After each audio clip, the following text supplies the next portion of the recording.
ആമേൻ. വിശ്വാസം എന്ന് പറയുന്നത് ചേർന്ന് ദൈവത്തെ സ്തുതിക്കാം. ഹല്ലേലൂയ. ഒരിക്കലും ഇന്ന് വരെ ഒരു പാറ വെള്ളം കൊടുത്തിട്ടില്ല. കേരളത്തിലൊക്കെ വെള്ളം കിണർ ഒഴിക്കുന്ന സമയത്ത് പാറ കണ്ടാൽ ഉടൻ പറയും ഇത് ഈ മണ്ണിട്ട് മൂടാം എന്നേ പറയത്തുള്ളൂ. പക്ഷേ പാറയിൽ നിന്ന് വെള്ളം പുറപ്പെടുപ്പിക്കുന്ന ഒരു അത്ഭുതവാനാകുന്ന കർത്താവിനെയാണ്, അതിശയവാനായ കർത്താവിനെയാണ് ഞാനും നിങ്ങളും ആരാധിക്കുന്നത്. നിങ്ങൾക്ക് എത്ര പേർക്ക് അങ്ങനെ ഒരു വിശ്വാസമുണ്ട്? ഇന്ന് ഇവിടെ ഇരിക്കുന്നവരുടെ ഉള്ളിൽ അങ്ങനെ ഒരു വിശ്വാസം വേണം.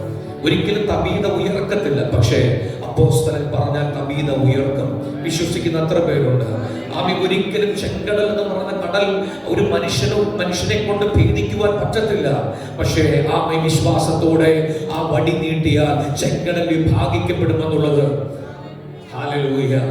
അങ്ങനെ ഒരു ഭക്തൻ ഇന്ന് ന്യൂയോർക്ക് പട്ടണത്തിൽ ദൈവം തിരയുകയാണ്. എന്റെ ദൈവത്തിനെല്ലാം സാധ്യം.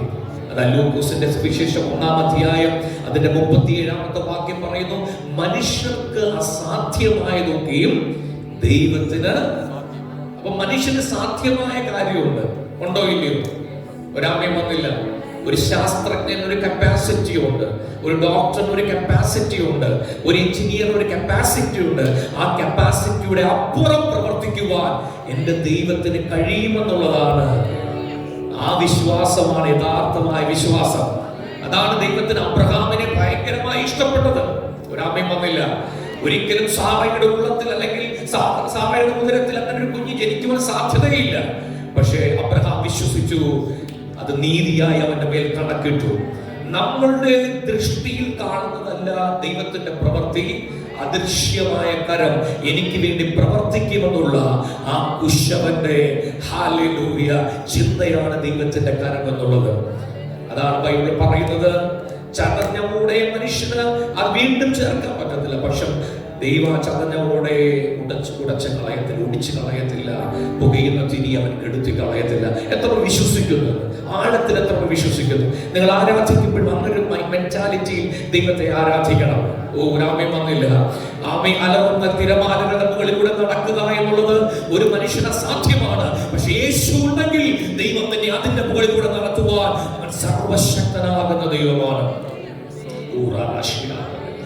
അതാണ് അബ്രഹാം ആരാധനയ്ക്ക് വേണ്ടി തന്റെ മകനുമായി പുറപ്പെടുകയാണ്. യാഗം കഴിക്കുന്ന ഇസഹാക്കിന്റെ മുകളിൽ അബ്രഹാം വിറകെടുത്തു കൊടുത്തു. സ്തോത്രം. ഇസഹാക്കിനൊന്നും മനസ്സിലായില്ല. പക്ഷെ അബ്രഹാമിന്റെ ഉള്ളത്തിലുണ്ട്, ഞാൻ കയറുന്നത് ദൈവത്തിന്റെ പർവ്വതത്തിലേക്കാണ്. അവൻ യഹോവ ഇരയാണ്, അവൻ കരുതുന്ന ദൈവമാണ്. എന്റെ മകൻ 10 തുണ്ടമായി മാറിയാലും 1000 തുണ്ടമായാലും അവനെ ഒരുമിച്ച് ചേർക്കുവാൻ കഴിവുള്ള ഒരു ദൈവത്തെയാണ് ഞാൻ ആരാധിക്കുന്നത്. കല്ലുകളിൽ നിന്ന് മക്കളെ ഒഴിവാക്കി തീർക്കുവാൻ പറ്റുന്ന ഒരു യേശുവിനെയാണ് ഞങ്ങൾ ആരാധിക്കുന്നത്. നിങ്ങളുടെ ഉള്ളത്തിൽ എത്ര വിശ്വാസമുണ്ട്? കാരണം ഉയർത്തി ഹല്ലേലൂയ. അബ്രഹാം ഇസഹാക്ക് ബൈബിൾ രേഖപ്പെടുത്തുന്നു 22-ാം അധ്യായം 30 പുസ്തകത്തിൽ അബ്രഹാം ഇസഹാക്ക് ഒരുമിച്ച് നടന്നു. ഒരാമയും വന്നില്ല. ആ ബാല്യക്കാരനെ കഴുതയും താഴ്വരയിലാക്കിയിട്ട് അവർ ലക്ഷ്യത്തിലേക്ക് നടക്കുകയാണ്. എന്താണ് ലക്ഷ്യം? എന്റെ ദൈവത്തെ എനിക്ക് പ്രസാദിപ്പിക്കണം, എന്റെ ദൈവത്തെ എനിക്ക് ആരാധിക്കണം. ഒരാമയും വന്നില്ല. അങ്ങനെ ഇവിടെ ആരെങ്കിലും ഉണ്ടെങ്കിൽ ഞാൻ ഉറപ്പ് വിളിച്ചു പറയാം, അവൻ ചെരയാണ്, യഹോവ ഇരയായ ദൈവത്തെയാണ് ആരാധിക്കുന്നത്. അവൻ യഹോവ റാഫയാണ്, അവൻ യഹോവ മക്കദേശാണ്, അവൻ യഹോവ നിസ്സിയാണ്. അവൻ ജയത്തിന്റെ കൊടിയാണ്. വിശ്വാസത്തിന്റെ കരങ്ങൾ സ്വർഗത്തിലേക്ക് ഉയർത്തി മാനുഷിക ചിന്തകളൊക്കെ മാറ്റി, മാനുഷികമാകുന്ന ബോധങ്ങളൊക്കെ മാറ്റി, ബുദ്ധിക്ക് അതീതമായി പ്രവർത്തിക്കുന്ന ദൈവത്തിന്റെ കരത്തിലേക്ക് എന്നെയും നിങ്ങളെ ഒന്ന് ഏൽപ്പിച്ചു കൊടുക്കാം. ചില ശാപക്കെട്ടുകളെ ദൈവം എടുത്തു മാറ്റുകയാണ്. ചില പൈശാചിക ശക്തികളെ ദൈവം ഉടച്ചു മാറ്റുകയാണ്. യേശുവിന്റെ കരം ചലിക്കുകയാണ്. ചിലർ കാരാഗ്രഹത്തിൽ നിന്ന് പുറത്തു വരാൻ പോകുകയാണ്. നിങ്ങൾ ഇവിടെ നിന്ന് ആരാധിക്കുമ്പോൾ കിലോമീറ്ററുകൾക്ക് അപ്പുറത്തല്ല ദൈവം അത്ഭുതം ചെയ്യാൻ പോകുകയാണ്. കാരാഗ്രഹത്തിന്റെ അടിസ്ഥാനം ഇളകാൻ പോകുകയാണ്. ശബ്ദ പ്രവാചക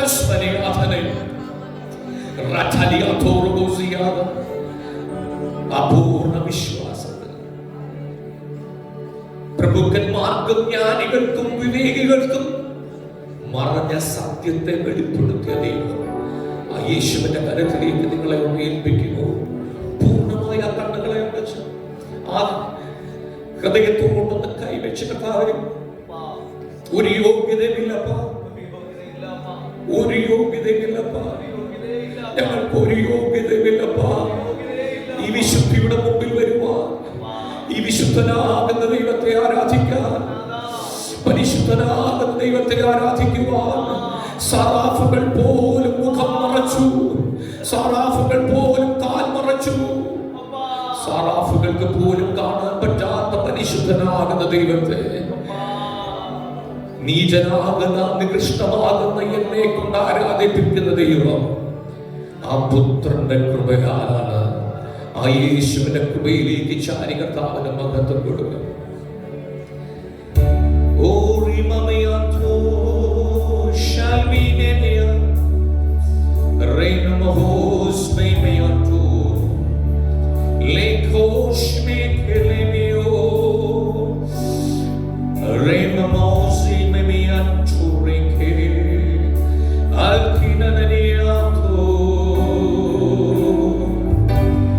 ഞങ്ങൾ ആരാധിക്കുന്നു യേശുവേ, അങ്ങേ ആരാധിക്കുന്നു.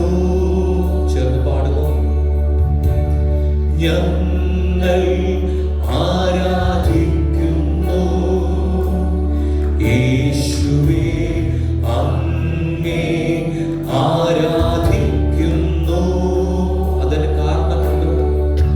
നീ നല്ലവൻ, സർവവല്ലഭൻ, അങ്ങേ പോലൊരു ദൈവമില്ല. യേശുവിനെ പോലെ യേശു നല്ലവൻ, സർവ ചേർന്ന് പാടുന്നു.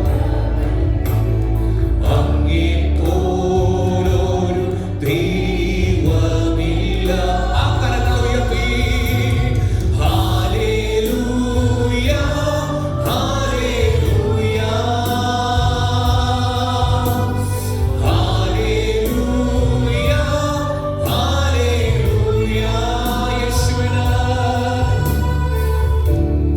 Hallelujah, hallelujah, hallelujah. ദൂതന്മാരോട്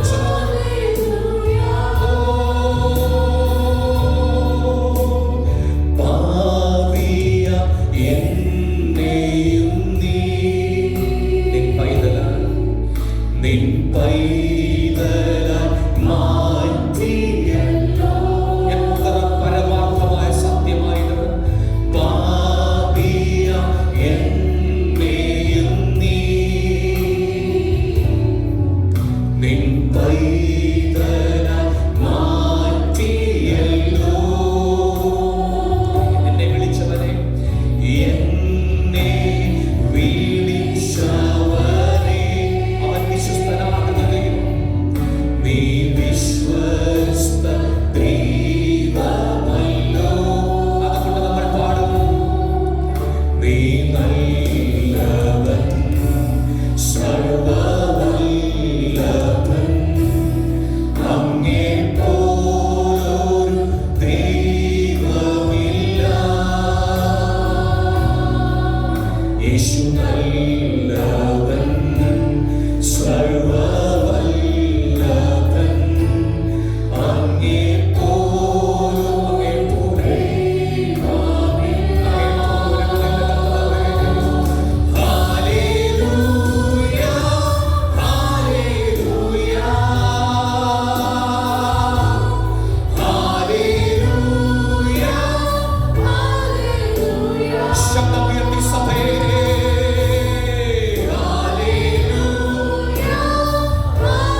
ഒരു വലിയ സമാധാനം നിങ്ങളുടെ മേൽ പിറക്കുകയാണ്.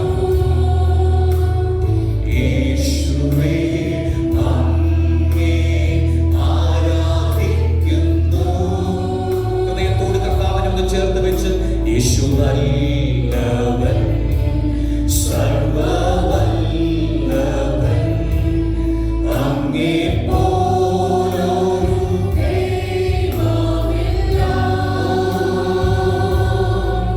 യേശു നല്ലവൻ, സർവ്വവല്ലഭൻ, അങ്ങേ പോലൊരു ദൈവമില്ല. ഹല്ലേലൂയ.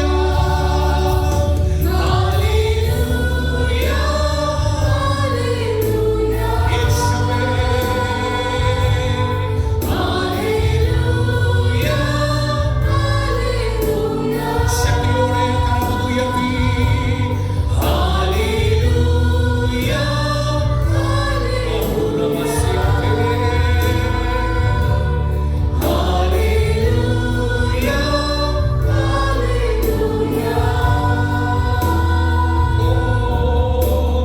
നിത്യ സ്നേഹത്താൽ എന്നെ സ്നേഹിച്ചു, നിത്യ സ്നേഹത്താൽ